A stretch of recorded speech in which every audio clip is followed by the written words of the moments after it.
everyone. Welcome to the Detroit Metro Plug podcast, where connections matter.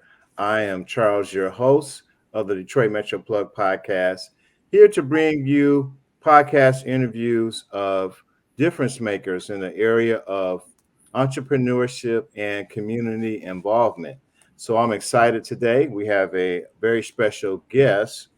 Our next guest is the co-founder of a company called the SelfCare Company, which focuses on self-care, of course, mindfulness, and meditation. And today we're going to talk about the importance of self-care and how meditation and mindfulness can have an impact in our community, specifically people of color.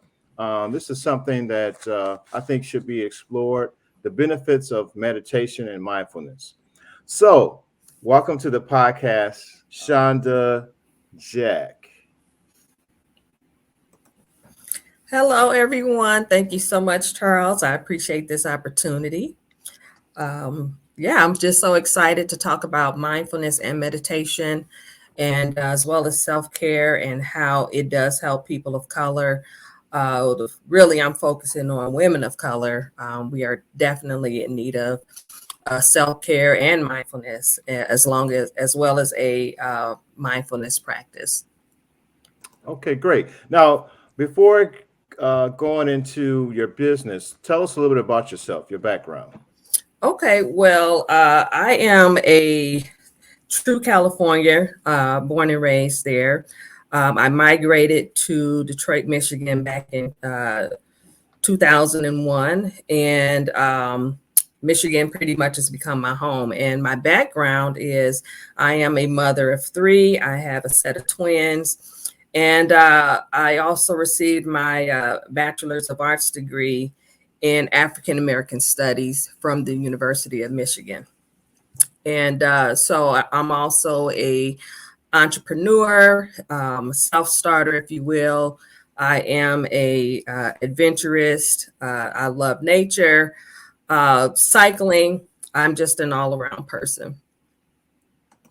Okay, great. So tell us a little bit about how did you get started in the company that you are running now? And I understand you're the co-founder. Explain how that all got started. Okay, well, me and my best friend, we love taking nature walks, and we just began to brainstorm on what we could do to help people of color, and how we can help people in general. What can we put into the earth, if you will, into the universe that will help others. And so while we were on our walk, the concept of self-care just kind of landed on us, if you will, and it went well because we took walks as a form of self-care for ourselves. Okay, great. So you and your friend, you kind of came together to form this company called the SelfCare Company. Yes. Okay, so how would you define self-care? How does explain to our audience what that? Well, I would define self-care as just simply taking care of yourself, doing the things and taking out time specifically just for you, and realizing that when you do that, you're not being selfish. You're really just taking that personal time for yourself, whether it's taking a walk or, going out and having a coffee. Sometimes it's just having a daycation. Women, we love spa days, but just really being intentional on caring for yourself. Okay, and why is that important in our society today? Why is that important? Well, it's important because we can't give from an empty cup. So if our cup isn't full, we can't really pour into others, if you will. Many times we have done that. We've tried to pour into others, but we ourselves have been on burnout or we've been on empty, and it hasn't worked well. We continue to have like a downward spiral, if you will. So self-care and realizing that having your cup full first is very important because you are now able to pour into others, especially not expecting anything back in return. Okay. Okay. So just the main significance of self-care is to make sure you're in a position um, to pour into others, to be able to give to others. Yes. In your experience, do you think a lot of people are giving out of an empty cup? They're experiencing burnout. What would you say in your experience? I would say yes. A lot of times without realizing it, because we are often on autopilot. Sometimes we just do things without thinking about it. Black women in particular, not only are we activists for our children, activists for our family, activists for our communities, we are also caretakers. And when we're caring for others, we sometimes forget about ourselves. And we are also socialized to be strong to the point where we are broken ourselves. And so that's why it's important for us to have a filled cup, because if not, we do experience what it's like to be overwhelmed. We're overstressed, and we respond based on those overwhelming or stressors in our lives. And sometimes they can be triggers for us. And so if we learn to take time for ourselves and practice self-care, we would be better people, better parents, better mothers, and also better citizens to society, because we have now learned to take care of ourselves. Okay, great. You highlighted just the importance of that the self care, being intentional, helps you to deal with stressors in life, as well as being a better worker, better parent, better spouse. That's awesome. So I wanted to get into kind of defining also what is meditation and mindfulness, and are they the same? They're different, or how would you break that down? Okay, so mindfulness is really about being aware, being present in the moment, not easily distracted, but really being aware. It's also about having an attitude of kindness, being friendly, also exploring curiosity. And mindfulness is about being non judgmental towards yourself or others. And with meditation, meditation is just simply another added practice that one would do to solidify mindfulness. And so meditation helps to train your focus. It helps to train your attention so that you can be aware. Okay, so I'm glad you brought up kind of the clarification of between mindfulness and meditation. Okay, so let's say if somebody just getting started, they want to get into meditation. You know, my understanding of meditation is somewhat of it's a more of a cultural thing from the East, or and I know that more people are getting involved with it, and I associate meditation with people who do yoga or something like that. So explain just, somebody, how do they get started? If they come from a certain religious practice, is it okay? If there's a conflict with their religious experience, just explain how could someone just get started? Well, to get started, meditation, honestly, you could just do it within 5 minutes. Sometimes to meditate is just taking a pause. So before you go from one business meeting to the next, just having that pause in between. Also doing breath work. With meditation, you learn how to breathe properly, if you will, to focus on the breath. In meditation, we do something called a 3 breaths practice. We take in 3 deep breaths, we're pausing, we're noticing, we're becoming aware. And that's a simple meditation practice. So for somebody just getting started, just taking out 2 minutes out of their day to practice their breath is very simple to do. And even with different cultural backgrounds, breathing is essential to all of us. And so if we just learn to just take that pause, um, then we will also be meditating at that moment. There is a what you would call a dedicated practice with meditation, as well as an integrated practice. And so we could talk more about that if you like. Okay, yes, yes. I want to explore that. So I like how you define meditation as being just a simple pause throughout the day, Mhm. and you're practicing some breathing exercise just to kind of be aware of what's going on, um, and just kind of being in the moment and taking a like a just a mental break. Yeah. I guess I would say. So now you said it was two kinds of practices. You said, now what was that again? Dedicated and integrated. Okay, now what's the difference? Okay, so a dedicated practice is something like if you were going to the gym. So if you said, okay, I'm gonna go to the gym 4 days a week from this time to that time, that's the same with meditation. So I know when I first got started with meditation, I would do a dedicated practice.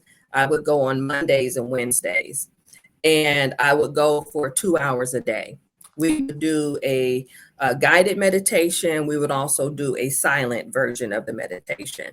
And with the integrated practice, is that's just simply, as I mentioned, it's just taking that pause. You know, if you know you're getting ready to have a difficult conversation with someone, just taking that minute, taking a moment to just gather your breath, gather your thoughts. You've just now meditated. And you can do these integrated practices throughout the day because they're Okay. simply just, you know, a few minutes. Okay, so it sounds like the dedication is kind of a specific time and place where you're practicing meditation. Yes. Does that sound right? And integrated is you're incorporating your life. You're about to make an important call, and you take a moment to do your breath exercises to kind of quiet your mind, your spirit, as they would say.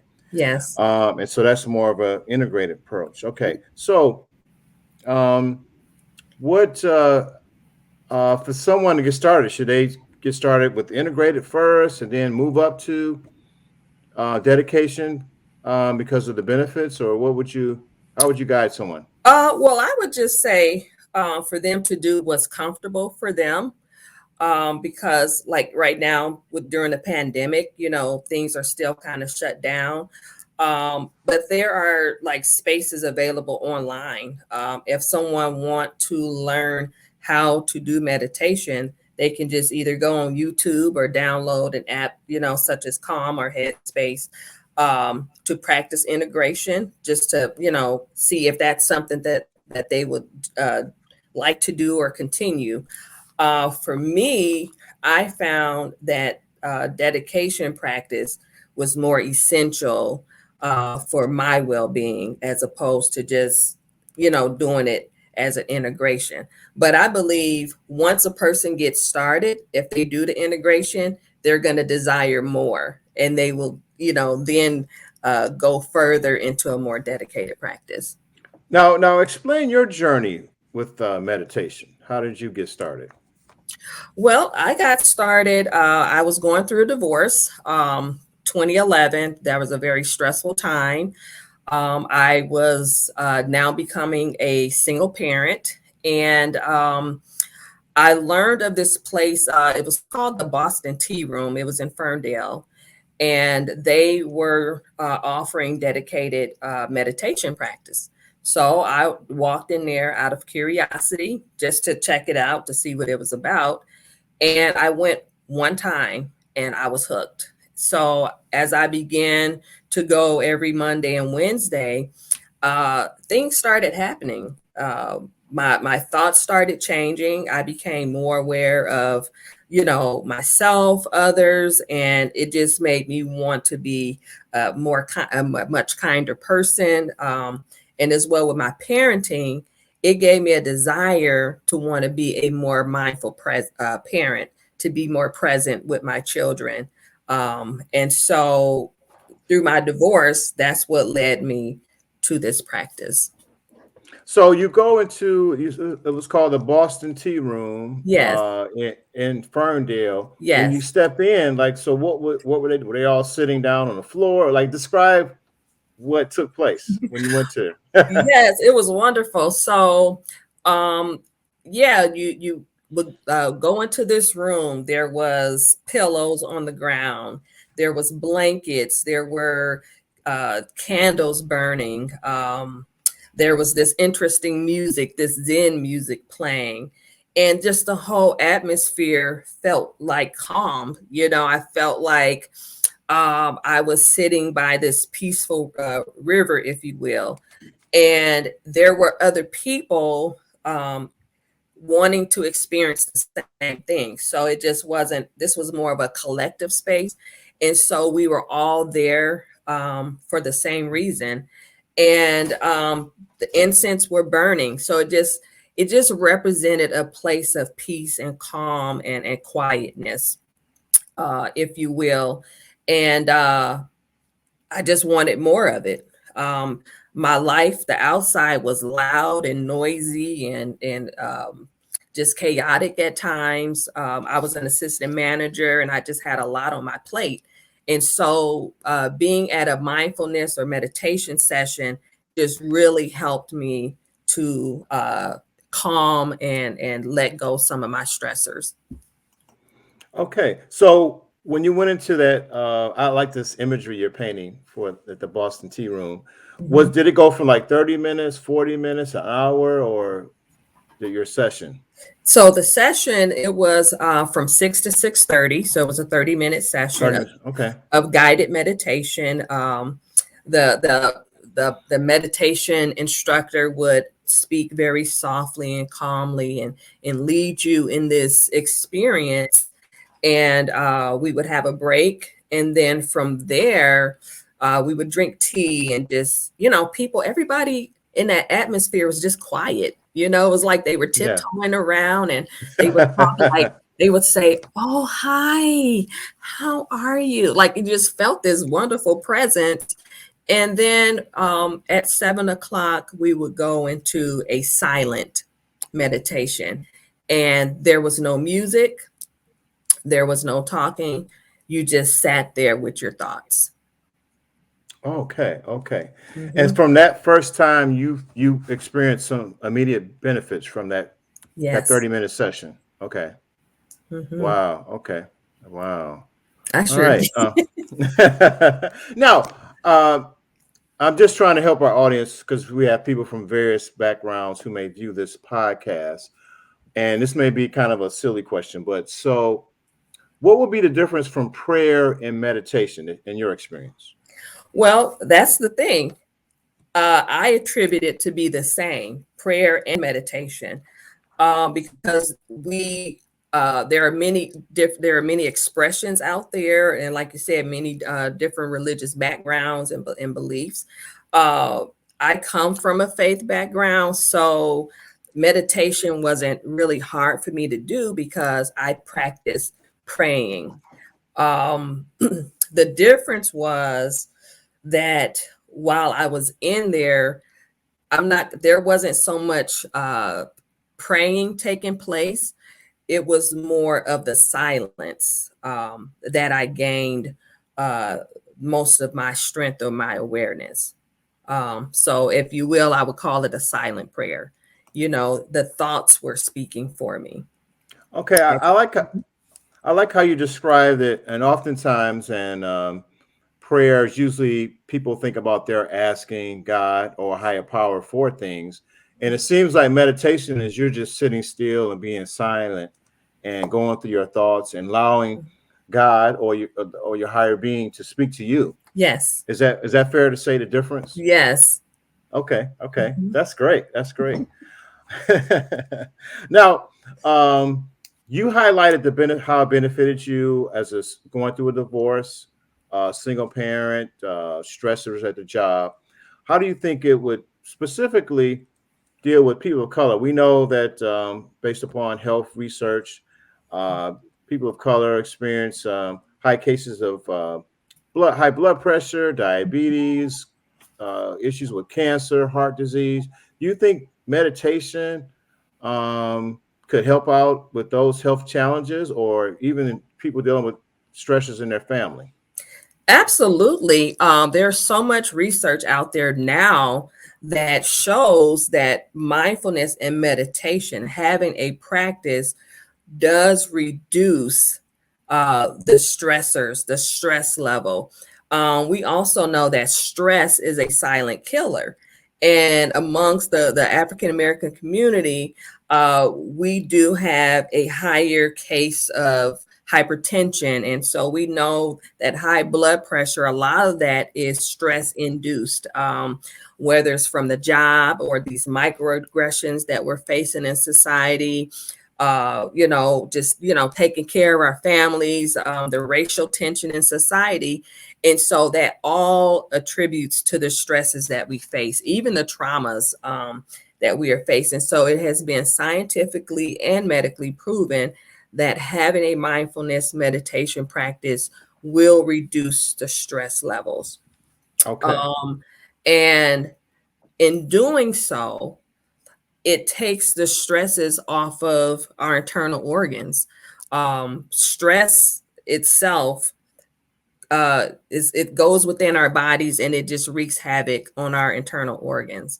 And so, we have issues with our intestines, we have heart issues, we have kidney issues, all of that can be attributed to stress. And so, even with, people who are experiencing, terminal illnesses such as cancers, meditation and mindfulness does help reduce some of those anxieties as well. It allows the patient to, be at peace, and have that calm. And so, it does help with reducing anxiety and depression. And so the list goes on and on about the benefits of having a mindfulness and meditation practice.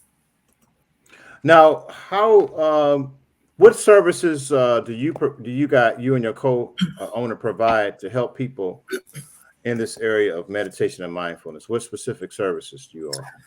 Well, so for me personally, I'm a CRIM fellow. So the CRIM it's the CRIM Fitness Foundation in Flint. I went through their mindfulness program to be able to teach mindfulness to our company, if you will. We created a self-care card deck that have affirmations and prayers and self-care keys that will help, people of color with their not only their self-care practice, but also their mindfulness and meditation practice. Okay, so I'm going to say I am a certified mindfulness teacher. And so the services we will provide in the future is having meditation sessions via online through Zoom.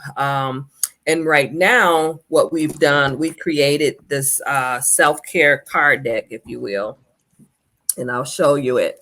And it has pretty much about 19, different women with quotes and affirmations here that will help inspire women and men to have some type of self-care practice, a meditation mindfulness practice. And we also put together some self-care keys, and we give you about 12 months worth. And it's all in a 32 card deck that we offer.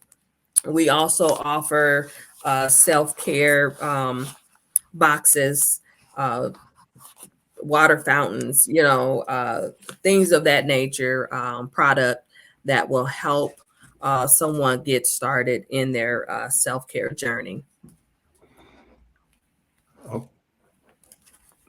Okay, so how would someone how would they get in contact with you? Is it done virtually? Is it in person? Or how do they take advantage of your services?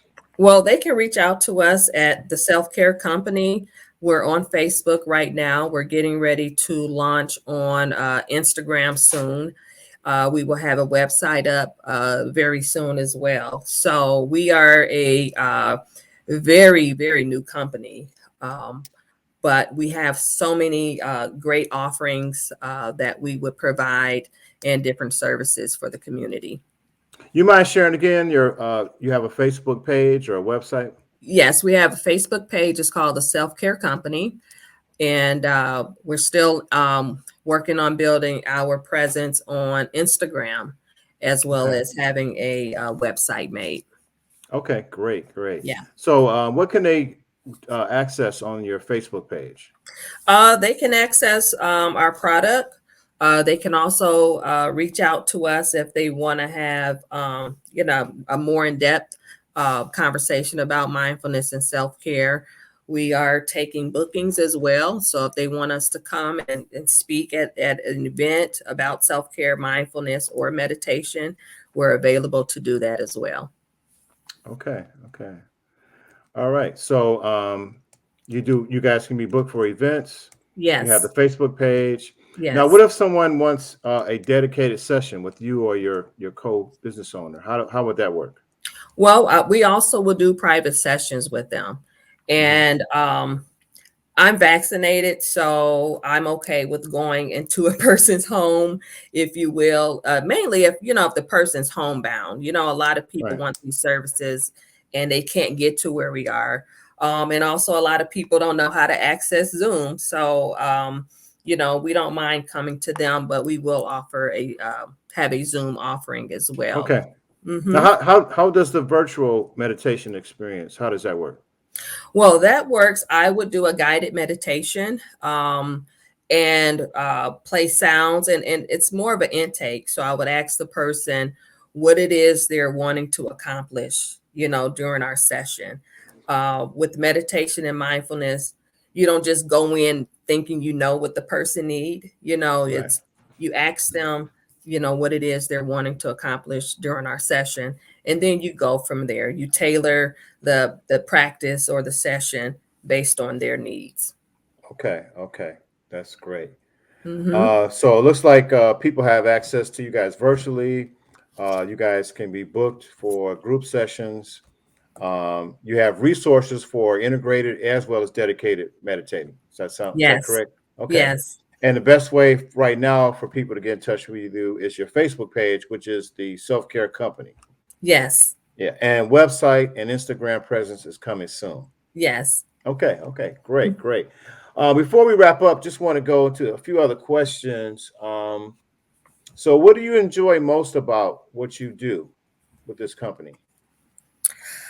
I enjoy the feedback the most. I also enjoy giving to others. And I also enjoy helping them. I have helped so many people just in the area of mindfulness. And it's just amazing the feedback that you get because honestly, a lot of people don't even realize that they need self care. A lot of people don't realize how beneficial mindfulness and meditation, how beneficial it can be for their lives. So I just enjoy, getting that feedback, giving to others. I'm a servant first. And so me serving others is pretty much the greatest joy that I get out of it. Okay. You serving others is the greatest joy and the Yeah. feedback.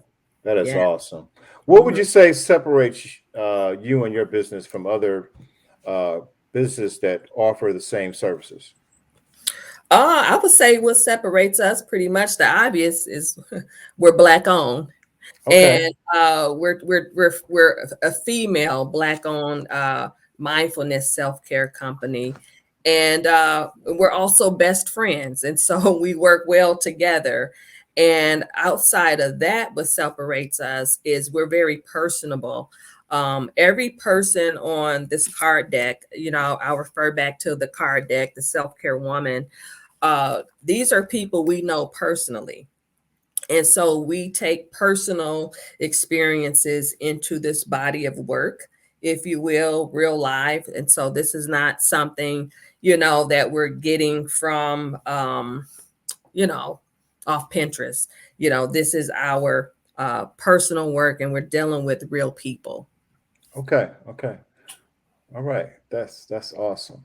You're dealing with real people. You're touching lives. Do Yes. you have any announcements, any upcoming events, or things you want our audience to know about? Well, right now, I'm announcing our self-care card deck. We are also in the works right now of getting one specifically for men. Right now, we did the women first. Of course, ladies are always first. It's okay. So, That's good. but, but we have a card deck coming specifically for men because we realize too, men is so important for men to have a self-care practice. Okay.